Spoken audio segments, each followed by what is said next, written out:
We all make them, those late night, middle of nowhere stops for gas, coffee, or just to stretch our legs. But sometimes, what's waiting at these lonely outposts is far worse than bad coffee or a dirty bathroom.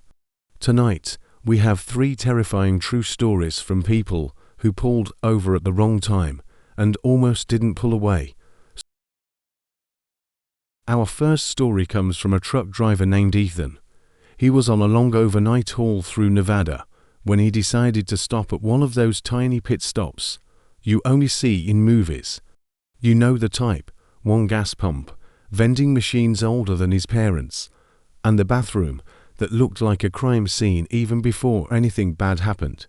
He just wanted to grab a drink and get back on the road. Inside the small convenience store, the air felt unusually cold, colder than the AC should have been.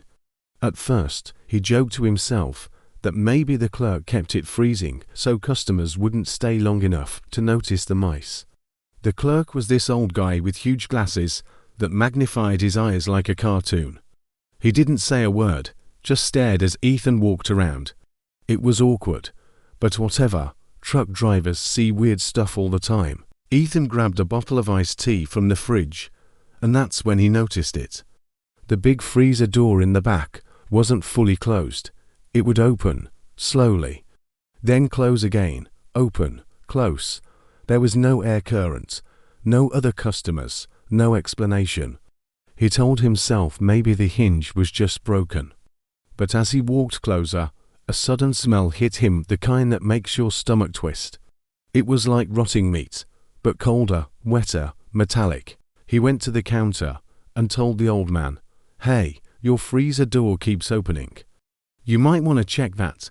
The clerk stared at him for a full 5 seconds before saying, very slowly, very clearly, "Don't touch it." It felt like a warning. Then he added, "It opens when it wants to." Ethan thought he was joking.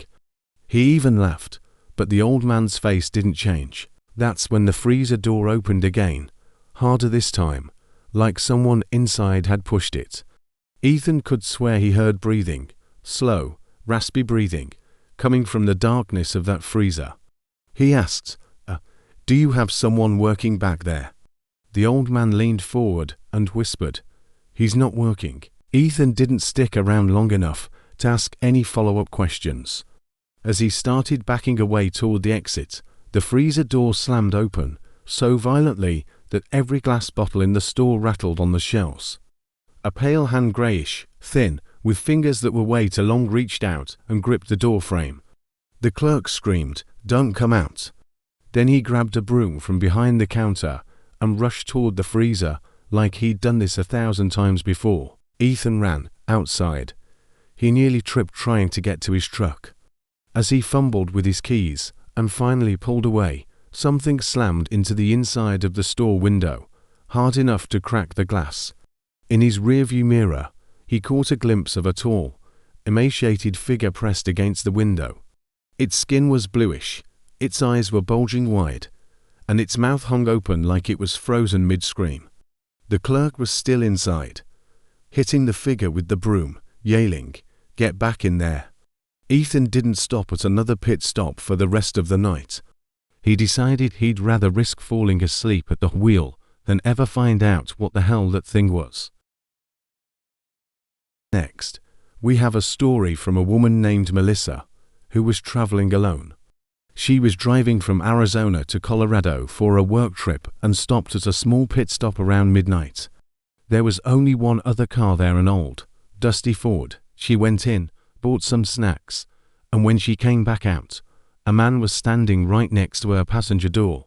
She hadn't even unlocked the car yet. He looked normal at first glance, flannel shirt, jeans, a messy beard, but his smile stretched way too wide, showing too many teeth. He said, "Hey, you heading north?" Melissa forced a polite smile and said no. Her car's license plate literally said Colorado, but she was not about to argue with this guy. He stepped closer, too close, because I really need a ride. Like really, like life or death, she joked nervously. Well, I hope it's the life part. He didn't laugh. She tried to walk to the driver's side, but he sidestepped and blocked her. Then he leaned in and sniffed. Not like a normal sniff, like he was smelling her. He whispered, "I've been waiting for someone like you." At this point, her heart was pounding. She glanced toward the pit stop store. The clerk was standing at the window, watching them, and slowly shaking his head, as if telling her, "Don't, I can pay you," the man said. Then he pulled something from his pocket. She thought it was a wallet, but no, it was a single, bloody dollar bill. "I found this in the desert," he said proudly. "Payment?" Melissa told him she'd call the police if he didn't back off. He suddenly screamed, "Don't call them. They know I didn't do it." That was it. She hit the panic button on her key fob. Her car alarm blared, and for a second, he froze like a wild animal caught in headlights. Then he lunged at her. Maybe it was adrenaline, but somehow she managed to swing her heavy bag and hit him hard enough to make him stumble. She ran around the car, jumped in, locked the doors, and floored it. In her rearview mirror, the man sprinted after her. For a solid 10 seconds, he ran at full speed, way faster than any normal person should have been able to. He only stopped when she hit the main road. She saw him shrinking in the distance, still staring, and still smiling that awful, wide smile. She called the sheriff's department later. They told her multiple people had reported a man matching that description, trying to force rides at different pit stops. And sometimes, he's covered in more than just dirt. Our final story comes from Jason, who was on a road trip with his co-workers. He says he knows public bathrooms at pit stops are always awful, but this was something else entirely. They had been on the road for hours when they stopped at a big pit stop somewhere in Kansas. A large, handwritten sign was taped to the men's bathroom door. It said, "Stall 4, out of order. Do not use." The other stalls weren't much better, but stall 4 was different. The door was dented outward, as if something inside had tried to push its way out. Our final story comes from Jason, who was on a road trip with his co-workers. He says he knows public bathrooms at pit stops are always awful, but this was something else entirely. They had been on the road for hours when they stopped at a big pit stop somewhere in Kansas. A large, handwritten sign was taped to the men's bathroom door. It said, "Stall 4, out of order.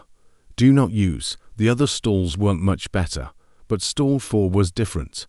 The door was dented outward, as if something inside had tried to push its way out. Jason made a dumb joke to his co-workers, probably just someone who ate too much gas station chili. They laughed. They shouldn't have.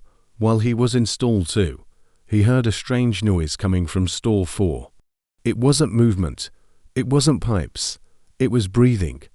Slow, deep, shaky breathing. It was too low to be an animal, but too wet to be human. Then, a whisper floated from the closed stall. "Is someone there?" Every hair on Jason's body stood straight up. He said nothing. The whisper came again, this time lower, almost growling. "I can hear you." He wanted to run, but he wasn't exactly in a position to sprint. So he stayed quiet, praying it was just some prank. Then something slid across the floor under the gap of the stall partition. A hand, long fingers, blacker nails. The skin was pale, like it hadn't seen sunlight in years. It tapped twice on his shoe. Tap, tap. Jason shot up so fast, he nearly passed out. He yanked up his jeans, burst out of the stall, and saw that stall 4's door was shaking. Hard. Whatever was inside was pushing, and the metal hinge was starting to bend. He screamed for his co-workers and sprinted out of the bathroom. They saw the sheer terror on his face and didn't ask any questions. They all ran to the car. As they peeled out of the parking lot, the bathroom door behind them slammed open. A tall, gaunt figure stepped out into the light. Its skin was grey and wet, its mouth hanging open like it was silently screaming.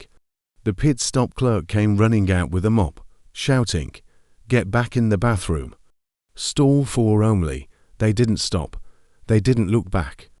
And now, Jason says, Whenever he sees a bathroom stall marked out of order, he believes it. Thanks for watching. Be careful on the road, and don't forget to follow for more strange and terrifying stories.